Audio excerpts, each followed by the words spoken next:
Good evening, I'm Miranda Schunke with the latest in London and the South East. And welcome to viewers joining us tonight from across the country. The NHS is urging more people to get their spring COVID booster jab before the deadline at the end of the month. It comes as new data shows of those eligible for the booster, just over 60% had received the jab in the South East, while in London that figure is lower at 40%. Layla Hayes reports. At the height of the pandemic, there were long queues for the COVID vaccine. Now things are very different. At this surgery in East London, more than 60 people booked to get a COVID jab today. But take-up for the spring booster across London and the South East is far lower than expected. Those eligible for the spring booster include elderly care home residents, anyone over the age of 75, and those who are extremely clinically vulnerable. But they only have until the 30th of June to get it. It's going to be a sharp scratch, okay? Ready to go? Yep. NHS England is now urging anyone who is eligible to come forward. Was it important for you to come and have this today? Well, at my age, you can't afford to take chances. I think, it's important that to get the booster, especially, people who, they're like myself, who've got weak immune system, to show that, we're still protected in the long run. I was sort of wondering whether I should go for this one again. If it's really having any effect, you don't know. But I thought, well, why not?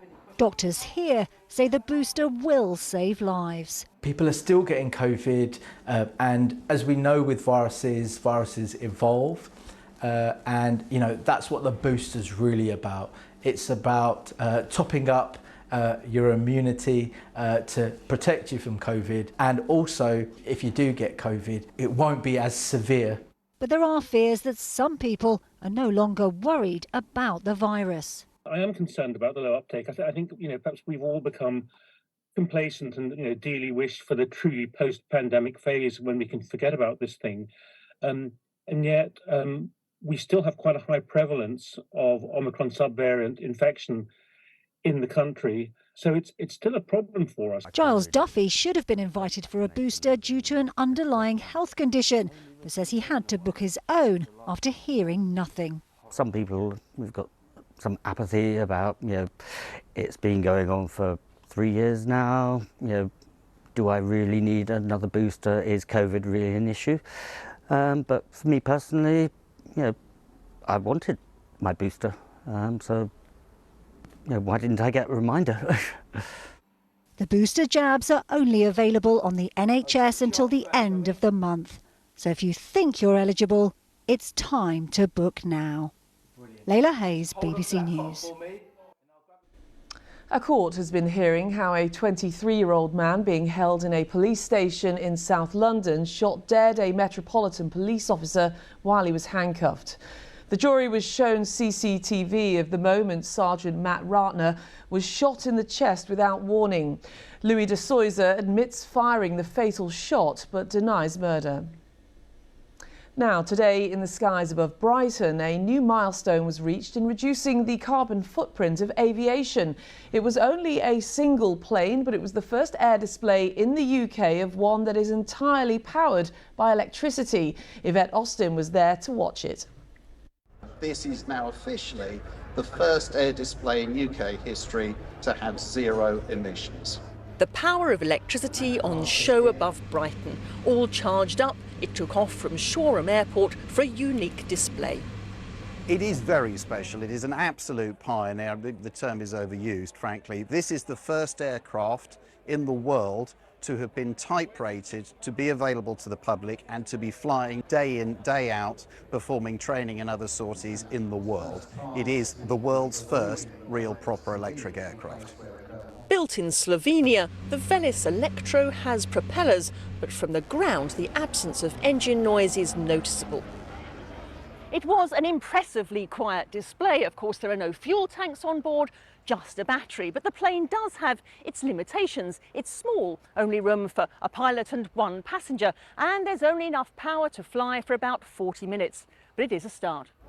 Today's audience were visitors to a conference exploring how carbon emissions can be reduced to reach net zero in the property world. It's really at the forefront in terms of technology, and actually the aeroplane in a sense is quite relevant because it's the discovery of the new. This show is all about discovery of the new, and having an electric aeroplane flying in from Shoreham is just perfect. It's like the icing on the cake. The aim is to have charging points in airports across the UK, powered by solar electricity, and the planes themselves to be used for training pilots of the future.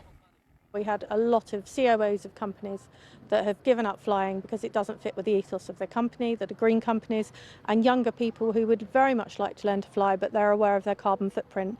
And sustainable aviation needs to be looked at, and we're at the beginning of a journey which we can offer those first steps.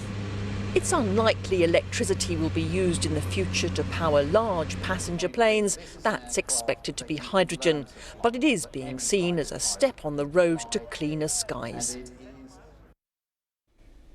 Now the weather with Nina Ridge. Overnight tonight we'll see the cloud returning once again, but things will brighten up by the afternoon. It is going to be another dry day. If you're after some rain, we could see some showers by the time we get to the weekend. That northeasterly breeze will drag the cloud back in overnight, and temperatures will drop down to lows of around about 8 or 9 degrees. So a little grey and overcast first thing tomorrow morning, but we'll gradually break that cloud up and we'll see some brighter spells developing. Parts of East Kent once again could stick with a cloud all day long, and temperatures here at around about 15 to 16 degrees. Further inland with the sunshine, we'll see highs of 20 to 21. It is turning warmer for Friday and the weekend, but potentially we'll see some heavy showers. Well, that's it from me for now. A very good night.